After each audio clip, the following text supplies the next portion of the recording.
Shejti i ditës 20 mars. Shën Dionizi dhe shokët e tij, dëshmitar të guximshëm të Ungjillit.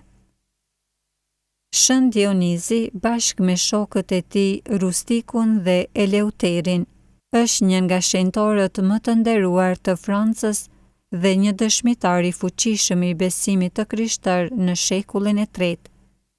Ai u dërguan nga Papa Shën Fabiani për të ungjillëzuar Galin, Francën e sotme, dhe pavarësisht për ndjekjeve të ashpra, vazhdoi të përhap fjalën e Zotit deri në flijimin e jetës së tij për Krishtin. Në shekullin e tretë, Galia ishte ende një rajon me ndikim të fortë romak dhe paganizmi ishte i rrënjosur thellë. Për të çuar ungjillin në këtë territor, Papa Shën Fabiani dërgoi disa misionar, mes të cilëve ishte edhe Dionizi. Ai u vendos në një vend të vogël të quajtur Lutetia Parisiorum, që më vonë u zhvillua dhe u bë qytet i madh i Parisit. Si i peshkëv, Dionizi predikoi me guxim dhe themeloi komunitetin e parë të krishterë në atë zonë.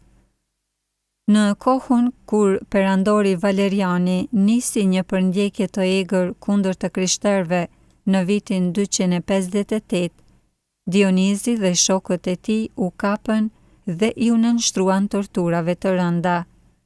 Meqense nuk hoqën dorë nga feja, ata u dënuan me vdekje dhe iu prej koka.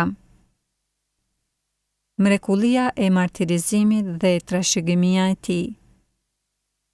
Një nga tregimet më të famshme për Shën Dionizin thot se pas prerjes së kokës, ai u ngrit, mori kokën në duar dhe eci disa kilometra deri në vendin ku donte të varrosej, sot i njohur si Saint Denis, ku më vonë u ndërtua një abaci benediktine në nder të tij.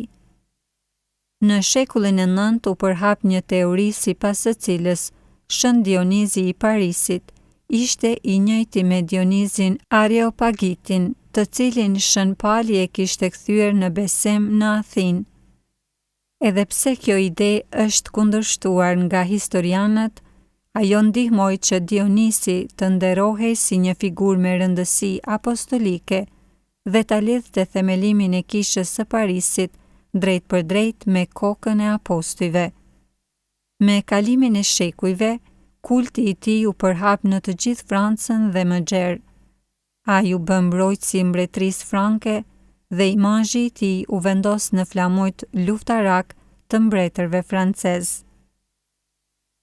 Shën Dionizi është një nga 14 ndihmësit e shenjtë, 14 shenjtorë të veçantë që thirreshin për ndihmë në rrethana të ndryshme. Për shkak të mënyrës së martirizimit të tij, ai është bërë veçanërisht i njohur si ndihmës për ata që vuajnë nga dhimbjet e kokës dhe probleme të tjera shëndetësore. Në artin kishtar, ai paraqitet zakonisht duke mbajtur kokën e tij në duar, një imazh i fuqishëm i besnikërisë dhe guximit të tij në përballje me vdekjen. Shën Dionizi dhe shokët e tij janë shembull i një feje të qëndrueshme, të cilët nuk e mohuan Krishtin as përballë torturave më të egra. Jeta dhe vdekja e tij na ftojnë të reflektojmë mbi guximin ton për të dëshmuar Ungjillin në botën e sotme. A jemi ne të gatshëm të qëndrojmë të patundur në besimin ton, edhe kur përballemi me sfida dhe përndjekje?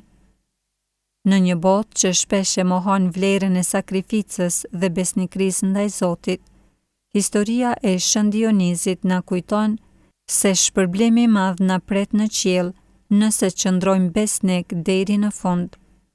Shën Dioniz luto për ne që të kemi forcën të dëshmojmë Krishtin në çdo rrethanë të jetës sonë.